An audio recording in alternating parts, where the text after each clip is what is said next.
Hey, how's it going, guys? Well, just wanted to do a video on avocados, on how to plant and care for avocado trees. I'm gonna do this video in two parts. The first part, I will cover some avocado varieties, and then also how to plant an avocado tree and how to water an avocado tree. So let's start with some varieties. There are pretty much a couple dwarfs like Holiday and Little Cotto, which only get up to about 12 feet tall. And then there's medium-sized avocado trees and there's large-sized avocado trees. This is my fuerte right here. This would be considered a large avocado tree, and as you can see, it's wide spreading. It can get up to like 30 to 50 feet tall, and it could get really wide as well. Let's go around this way, and as you can see, it's flowering nicely right now. I mean, the flowers are still closed, but they should be starting to open pretty soon. My fuerte has been in the ground almost 3 years now. And you can see the open growth habit also on the fuerte. The fuerte is of excellent quality as well. It's growing commercially here in California. This is my reed. Reed is considered a medium-sized tree. It's more dense and compact, as you can see. I can hardly see any of the branches or the stems, so they're well protected, which helps so that the branches don't get sunburned. So reed can get up to around 20-25 feet tall max, but it doesn't get very wide. It's more of an upright avocado tree. And over here, this is a seedling. So I am not sure how this one's gonna turn out because it's a seedling. My mom grew it from seed, and I planted it when it was about a foot tall, which was maybe about 2 years now. So it's already 6 feet tall. It's got some nice new growth on it. And I've been noticing that seedling avocado trees are pretty vigorous. They grow quite a bit faster than the grafted ones, at least in my experience, you know. So I'm probably thinking this is gonna be like a larger avocado tree, because my mom says the avocados are quite large, so they also look like the Zutano, and Zutanos get pretty big. Over here we have a Surprise Haas. There's the tag right there. Surprise avocado. The nice thing about this one is the avocados will not oxidize when you cut them open. You know, sometimes you make guac or you cut them open and leave them sitting for a little while and they start turning black. Well, this variety will not do that. This is also a medium-sized tree, so it'll get up to like 15-20 feet max on average, and it's also a upright growth habit on this tree. And over here we have a Mexicola, which is a medium-sized tree. This one has some open flowers already, and I've seen the bees pollinizing them. So this is considered, see, there's a bee right there going after the flowers. So I'm pretty happy about that. This one's also almost 3 years old. It went in on the same day as the Fuerte. So these were the first two I planted, the Mexicola and the Fuerte. This one is a smaller size avocado with very thin skin, and they're almost like really dark purple to almost completely black. Good quality fruit.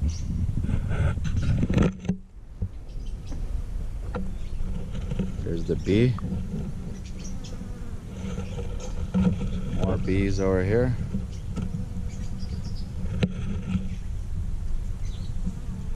So right now that we're watching the bees pollinate this tree, maybe it's a good time to talk a little bit about pollinizing.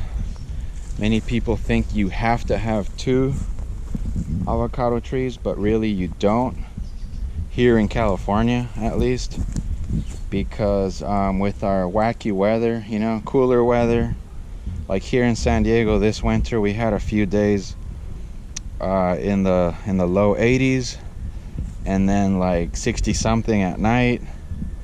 Just real wacky weather, hot cold, that causes the flowering cycle on the avocado tree to go a little bit wacko.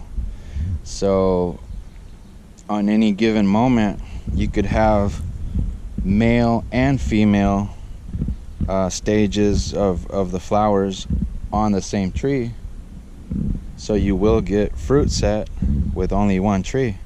Now you'll get a lot better fruit set if you do have an A type and a B type.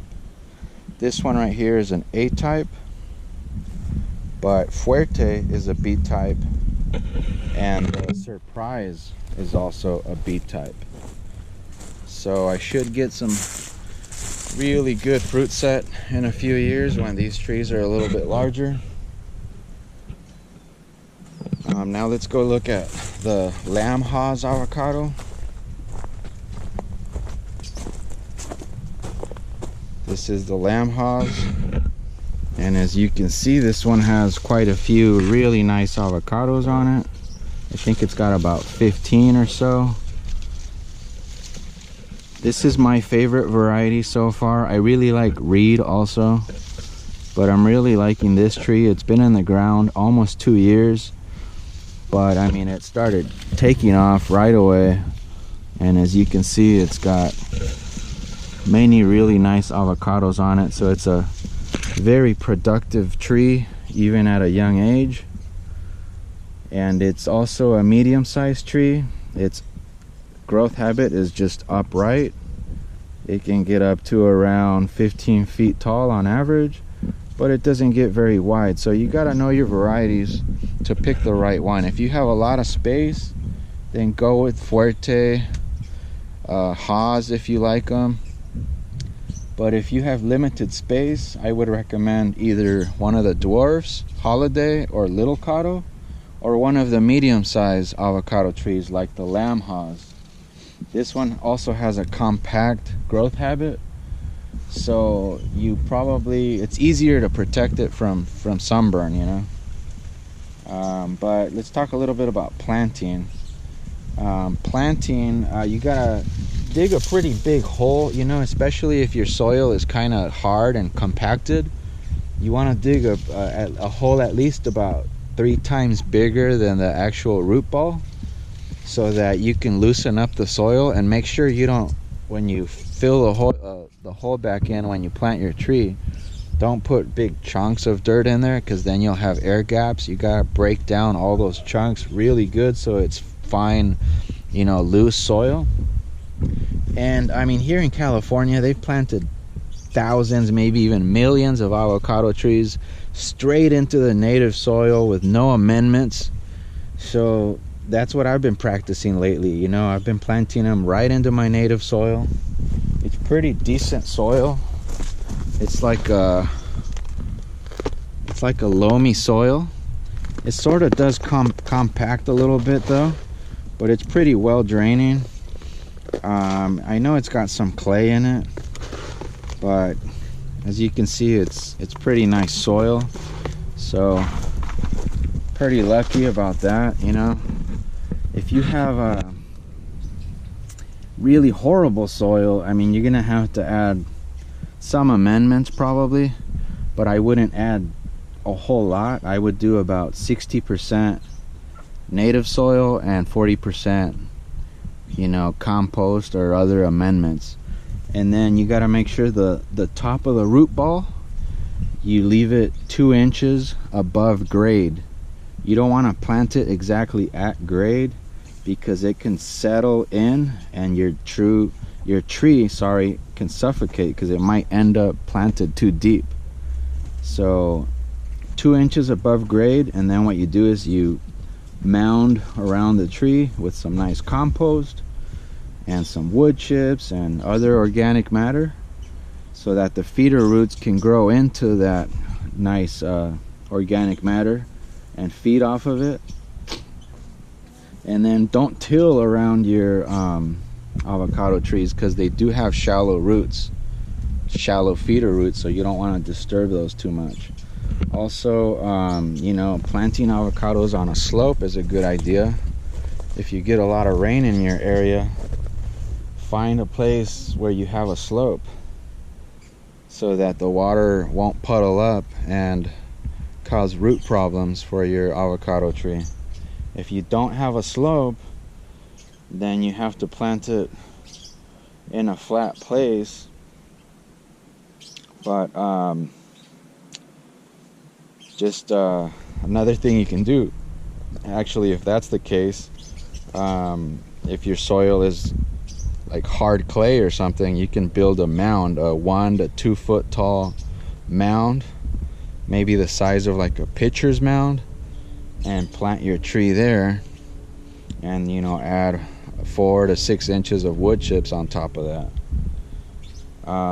Don't plant your avocado tree in the middle of a lawn, and you definitely don't want to have an avocado tree on the same watering schedule as your lawn, because it'll probably develop root rot problems. It'll get too wet, because grass needs to stay pretty moist all the time to do good.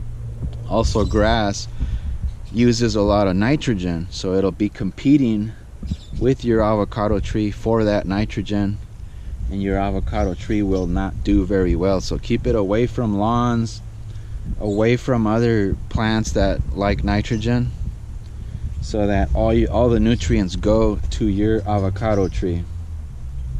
Okay, watering, it depends on what kind of soil you have. If you have very sandy soil, it's gonna dry out a lot quicker. So you gotta kind of figure out what your soil is like, figure out how fast it dries. You can maybe put, you know, little micro sprinklers like these ones. You can add another one, plant like a different tree that's more hardy, and then water them both the same way. And then maybe dig around the hardier tree, maybe a pomegranate or something, dig around in between waterings and see how dry it's getting, because you don't want to dig around your avocado tree, of course, and disturb the roots. So here with my soil, I'm good with about once a week during the really hot summer months, but I turn on my irrigation system for about 1 to 2 hours.